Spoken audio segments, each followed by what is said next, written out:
যুক্তরাষ্ট্রে F1 ভিসাধারী আন্তর্জাতিক শিক্ষার্থীদের জন্য অপশনাল প্র্যাকটিক্যাল ট্রেনিং ওটিপি কর্মসূচি নিয়ে তদন্ত শুরু করেছে দেশটির কর্তৃপক্ষ।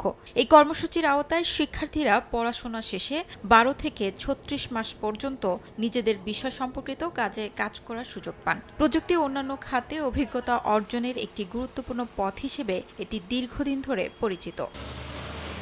তবে এবার এই কর্মসূচি ঘিরে বড় ধরনের তদন্ত শুরু করেছে যুক্তরাষ্ট্রের অভিবাসন ও শুল্ক প্রয়োগকারী সংস্থা আইসিই। সংস্থাটি বলছে, ওটিপি ব্যবস্থার মাধ্যমে ব্যাপক জালিয়াতি ও অপব্যবহারের প্রমাণ পাওয়া গেছে। প্রাথমিক তদন্তে প্রায় ১০,০০০ বিদেশি শিক্ষার্থী ও সংশ্লিষ্ট নিয়োগদাতাদের বিরুদ্ধে অনিয়মের অভিযোগ উঠেছে। অনেক প্রতিষ্ঠানের ঠিকানায় কোনো কার্যক্রম না পাওয়া, খালি ভবন বা তালাবদ্ধ অফিসের মতো অনিয়মও ধরা পড়েছে বলে জানায় সংস্থাটি।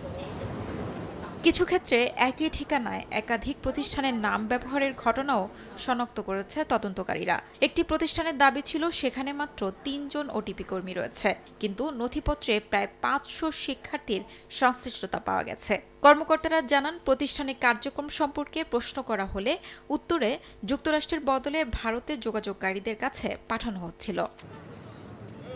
বিশ্লেষকদের মতে, এই তদন্ত আন্তর্জাতিক শিক্ষার্থীদের জন্য বড় ধরনের অনিশ্চয়তা তৈরি করতে পারে। প্রযুক্তি খাতে চাকরির সংকোচন, নিয়োগ কমে যাওয়া এবং ভিসা যাচাই প্রক্রিয়া কঠোর হওয়ায় যুক্তরাষ্ট্রে উচ্চশিক্ষার পর কর্মসংস্থান পাওয়া আগের চেয়েও অনেক বেশি চ্যালেঞ্জিং হয়ে উঠছে, যে কারণে ওটিপি কর্মসূচির ভবিষ্যৎ নিয়েও শঙ্কা বাড়ছে।